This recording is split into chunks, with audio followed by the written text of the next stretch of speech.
So to continue to explore the transition from simple sinusoidal periodic motion to chaotic behavior of the damp-driven pendulum, we could continue to make plots of phase space, Poincare sections for different values of the driving parameter alpha. We could just make more and more of these plots, but it gets laborious. It gets time consuming to keep making phase space diagrams and keep making Poincare section plots for different values of alpha. What we're going to do is to make a new type of plot. It's called a bifurcation plot. We've actually made it before when we called it a Feigenbaum plot. Feigenbaum was the first person to explore this plot. Bifurcation is a feature of this plot, so it's often called either a Feigenbaum plot or a bifurcation plot. But we're going to make this type of plot. Now, the thing about this plot is that one of the axes in this plot is going to be the driving force parameter. So this is the handle that we've got hold of that we can turn to evolve from simple periodic motion through bifurcations to chaotic behavior. So that's going to be one of the axes of the plots. The other axis of the bifurcation Feigenbaum plot is going to be one of the coordinates describing the pendulum motion. So we can make the plot using the theta coordinate, so the angular displacement, that could be the other axis, or we can make this plot using the angular velocity, the omega, that could be the other coordinate. So our bifurcation plot, our Feigenbaum plot, is going to be theta versus alpha, angular displacement versus driving force parameter, or it's going to be omega versus alpha, angular velocity versus driving force parameter. The other thing about this plot is we're not going to plot the full phase space trajectories on this plot. We're just going to be plotting the Poincare section points where we sample the phase space with the driving force period. We're just going to be plotting those points, and we're just going to be plotting those points after the transient behavior has died away. We're just going to be plotting those points when we're in the steady state of the pendulum system. And so that's the Feigenbaum bifurcation plots that we're going to use for exploring the damp-driven pendulum's transition to chaos. Okay, so I'm going to show you a few of these plots now. So let's take a look at this plot. The horizontal axis of this plot is the driving force constant alpha. The vertical axis of this plot is the Poincare section coordinate theta. Now, the blue points are these Poincare section points, and I'm only plotting the Poincare section points once the transient has died away. So there's a location on this plot, 1.07, that we've already examined. So 1.707 for the driving force, we already examined that. And we examined that because that was the case of bifurcation. That was where we saw that the effect of period doubling. On the phase space plot, we had to go around the orbits twice, go around one orbit and then a slightly different type orbit to complete one complete period. And so that shows up on this fork in the road that happens, and there being two distinct values for the theta coordinate that we sample in the Poincare sections for a driving force of 1.07. The 1.05, where we didn't see the bifurcation, is somewhere over here off the left side of the plot. There's only, when we take the Poincare section points there was only one point. There was just one orbit in the phase space diagram. And so this plot really clearly shows that somewhere around 1.066, there's a bifurcation. There's a bifurcation from a periodic oscillation that has a period that's equal to one period of the driving force to a periodic oscillation that actually has a period that's equal to two periods of the driving force. And so that happens at a driving force constant that's somewhere around 1.066. Also on this plot, you see that we explored this later on. We went from 1.079 to 1.080. We saw evidence of another bifurcation.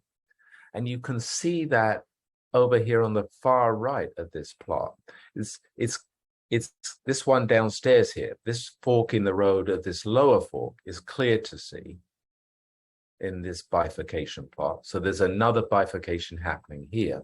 There's actually one, it's very hard to see in theta, but there's actually another one up here in theta that's happening. So both these forks in the road from the original bifurcation have a second bifurcation at this later driving force constant that's just below 1.08. And so that's why we explore this region and explore this region here on those individual alpha plots from the previous slide. Now I've started exploring a new space that we haven't looked at before. In this bifurcation or Feigenbaum plot, I plotted the region of driving constant from 1.075 to 1.085. So the first half of this we've seen before. The second half of this is new to us. In the first half of this, we see this second bifurcation. We got these two forks from the first bifurcation. Then we see at the end of this region at 1.80, evidence of a second bifurcation. In the second half of the plot, we see more bifurcations, but we also see a transition to chaos. Now there seems to be, over here on the far right, no regular pattern in our Poincare section points. We now have a steady state, which is irregular, which is chaotic, which is chaotic behavior. And so this is a nice plot for seeing that transition through bifurcation to chaotic behavior.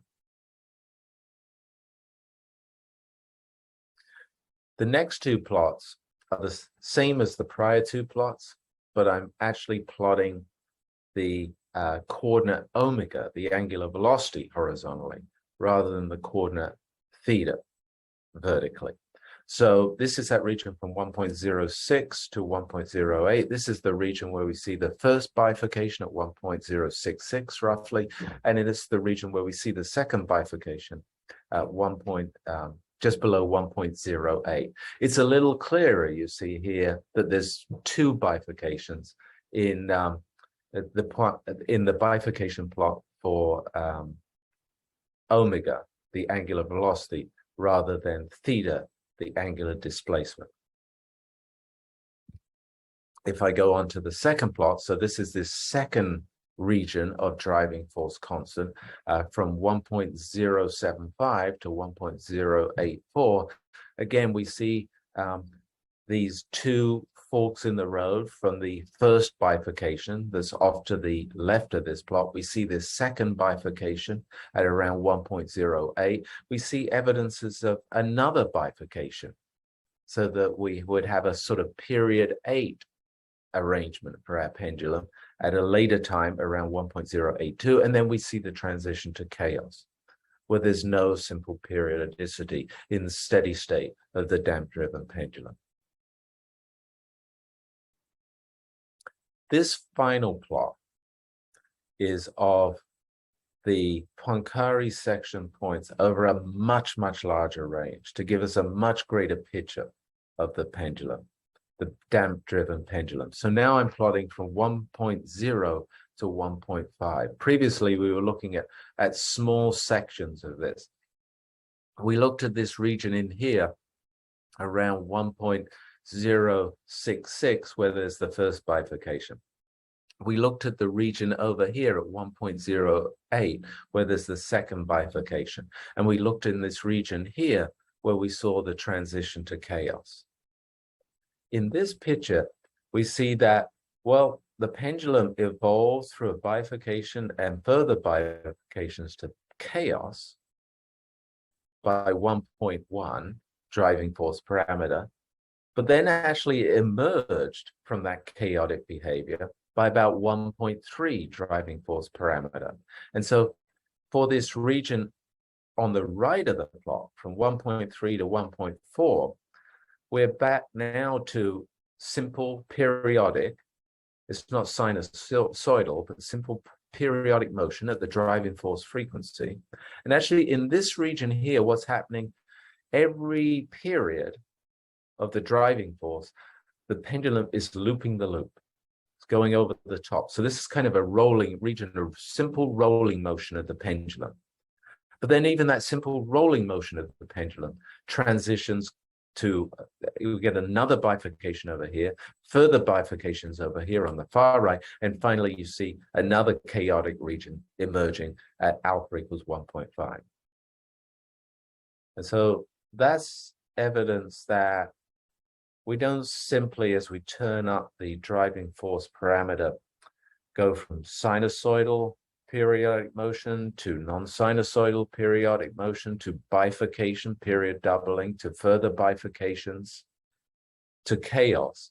But we can then reemerge back in simple periodic or motion and see further bifurcations and then further regions of chaos. So it's a very complicated system based on this simple second order nonlinear differential equation. Well, I hope all this talk has given you some idea, some picture of the richness of this second order nonlinear ordinary differential equation that's describing the motion of the damp-driven pendulum. It's a classic example of this road from sinusoidal periodic motion through non-sinusoidal periodic motion through bifurcation to chaos. It's a very complicated and really fascinating path.